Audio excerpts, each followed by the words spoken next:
Hey, welcome. If you've ever sat down at a chessboard, made that first move, and then just felt that wave of panic, that uh-oh, now what feeling? Well, you are in the right place. Today, we are going to cut through all that noise and demystify the huge, sometimes scary world of chess openings.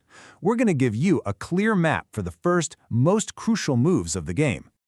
You know, for so many players, just hearing the names, the Sicilian, the Ruy Lopez, the Queen's Gambit, it's completely overwhelming.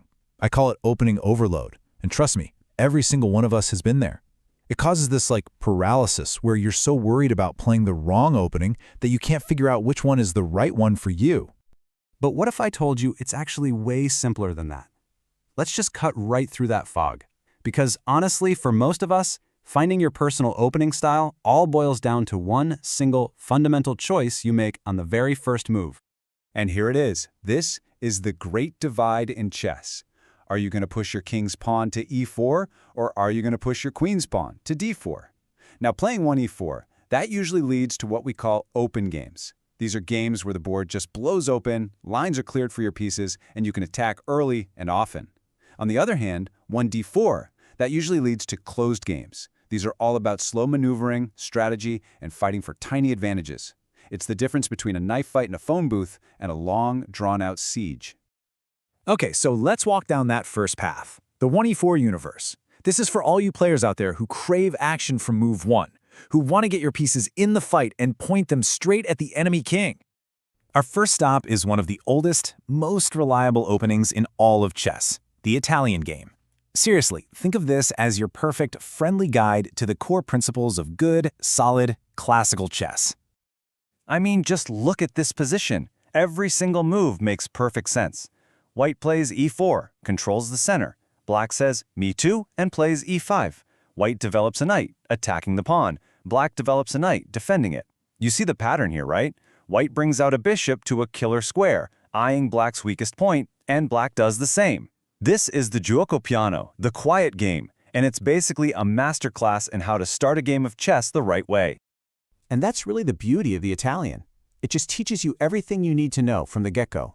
Get your pieces out fast, control the middle of the board, and castle your king to safety. It is the perfect training ground for anyone who wants to build a rock-solid foundation. All right, so you've got the basics down with the Italian. What's next? Well, let's level up to the Ruy Lopez, sometimes called the Spanish game. If the Italian is Chess 101, then the Ruy Lopez, this is the Advanced Strategic Seminar. So the first few moves, they look almost identical to the Italian, but then there's a twist. On move 3, White plays bishop to b5.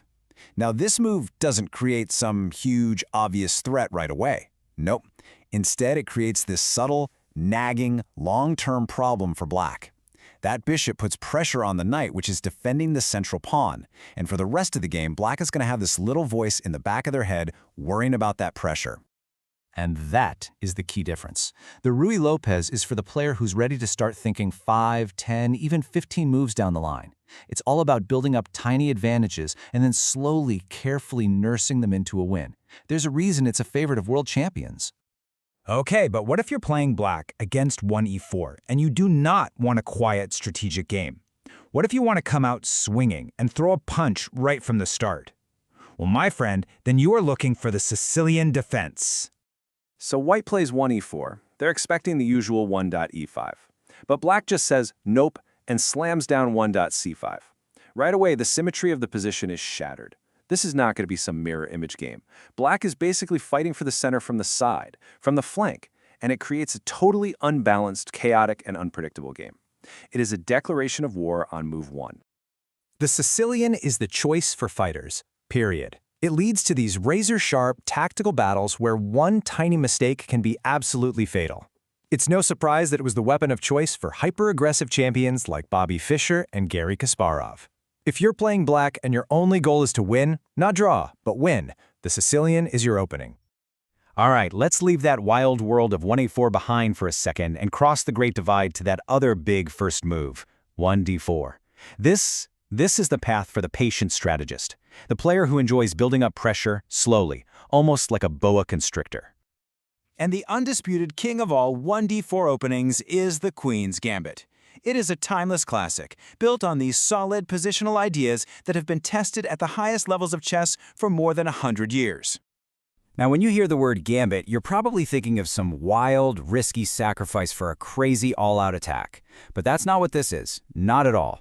With the moves 1d4, d5, and then 2c4, White offers up that c-pawn, but not for a quick knockout. It's for a long-term strategic prize, absolute control over the center of the board. And here's the best part. Black can't even hold onto the pawn if they take it. So the Queen's Gambit is just perfect for the methodical planner. The kind of player who enjoys getting an iron grip on the position, just slowly squeezing their opponent until they finally crack under the pressure. It's less about a knockout punch and more about winning by 1,000 tiny cuts. But now, for our fifth and final opening, it's a defense for Black against 1d4. And it's something else. There's this great quote about it that says, "It's surely not a typical beginner's opening." And that's because this one is for the ambitious player, the gambler. This is the King's Indian defense. The entire strategy of the King's Indian revolves around this one key idea, the fianchetto. See, Black tucks their bishop away on g7. At first, it looks really passive, kind of stuck behind its own pawns. But it's not passive. It's a hidden sniper aiming all the way down that long diagonal, just waiting for the perfect moment to strike. And this creates this amazing, dramatic story every time you play it. For a big part of the opening, that bishop on g7 looks completely buried, totally useless. But that is the whole trap. Black lets White build a big, beautiful center, waits patiently, and then, boom, they launch this ferocious pawn storm to tear the position wide open. And all of a sudden, that bad bishop is brought back to life with a bang, becoming the hero of a devastating attack against the White king. It's just an incredible turnaround. Look, the King's Indian is the very definition of high risk, high reward. You have to be comfortable defending a slightly cramped position, and you absolutely must have the heart of an attacker, ready to risk it all for that checkmating blow. It's dynamic, it's modern, and it is an incredibly exciting way to play chess. So there you have it. 5 legendary openings, 5 completely different styles of play. So who are you? Are you the principled learner, building a solid foundation with the Italian? Are you the strategic thinker, weaving those complex webs in the Ruy Lopez? Maybe you're a fearless brawler with the Sicilian, a patient squeezer with the Queen's Gambit? Or are you a dynamic gambler with the King's Indian? You know, the great master Philidor once said, "Pawns are the soul of chess." And he was so right. Those tiny choices you make with your pawns in the first few moves, they define the entire character of the game. They set the stage for everything that's to come. So you have the map now. You know the different paths you can take, but a map is totally useless if you don't take that first step. The only way to truly find your style, to really figure out if you're a brawler or a strategist, is to get out there and play. So the real question isn't what opening you should learn. The real question is, what's your first move going to be? Thanks so much for tuning in. If you want more explainers that cut through the complexity, make sure you subscribe. Now, go play some chess.